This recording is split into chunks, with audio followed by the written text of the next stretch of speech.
අද අපි කතා කරන්න යන්නේ තවත් අලුත් ඩ්‍රාමා එක විස්තරයක් ගැන. මේ ඩ්‍රාමා එකේ නම තමයි ඇවෙන්ජර්ස්. ඇවෙන්ජර්ස් කිව්වහම ඉතින් ගොඩ අය මේ ඩ්‍රාමා එක බලලා තියෙනවානේ.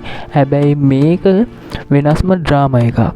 ඩ්‍රාමා එක MCU එකේ විශාලතම සහ ලොකුම චිත්‍රපට වලින් එකක් විදිහට මේක සලකනවා. මේ ඩ්‍රාමා එකේ කතාව විදිහට පළවෙනියටම යන්නේ විවිධ කට්ටිය හීරෝස්ලා එක ලොකු යුද්ධයකට මුහුණ දෙනවා වගේ තමයි පෙන්වන්නේ. මෙහිදී ඇවෙන්ජර්ස්ලා ලොකු සටනකට මුහුණ දෙන්න වෙනවා. ඒකෙදී ගොඩ අය බේර ගන්න වගේ දේවල් ඇවෙන්ජර්ස්ලා සිදු කරන්න වෙනවා. යුනිවර්ස්ලා එකතු වෙලා ලෝකයක් හදනවා. ඒක හීරෝස්ලා තව එකට ගොඩ අය එකතු වෙලා විශාල යුද්ධයක් ඇති වෙනවා. ඒක MCU විෂන් එකට එකතු වෙලා සමාන විශාල ස්ටෝරි එකක් වෙයි කියලා ෆෑන්ස්ලට බලාපොරොත්තු වෙන්න පුළුවන්. ඉතින් ගොඩ අය දන්නවනේ රඟපාන්නේ කවුද කියලා. ස්පයිඩර්මෑන්, තෝර්, ලෝකි, එක්ස්මෙන් ඒ වගේ තමයි මේකේ දැන් රඟපාන්නේ.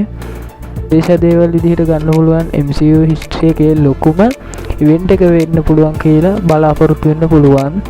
මල්ටිවර්ස් සගා එකේ අවසන් කරන චිත්‍රපටිය මේ වෙන්නත් පුළුවන් කියලා සඳහන් කරනවා.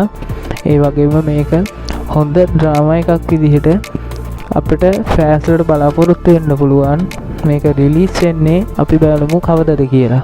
මේ ඩ්‍රාමා එක රිලීස් වෙන්නේ 2027 දෙසැම්බර් 17 වෙනිදා තමයි ඩේට් එක තියෙන්නේ. ඒ කියන්නේ ලබන අවුරුද්දේ අන්තිම මාසේ වගේ වෙනකොට තමයි මේක රිලීස් වෙන්නේ.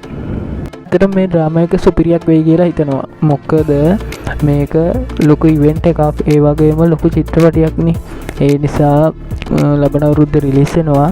අපි බලමු ලබන අවුරුද්දේ කොහොම වෙයිද කියලා. එහෙනම් මේ ඩ්‍රාමා එක ගැන විස්තර ලොකුවට නෑ, ඔච්චර තමයි.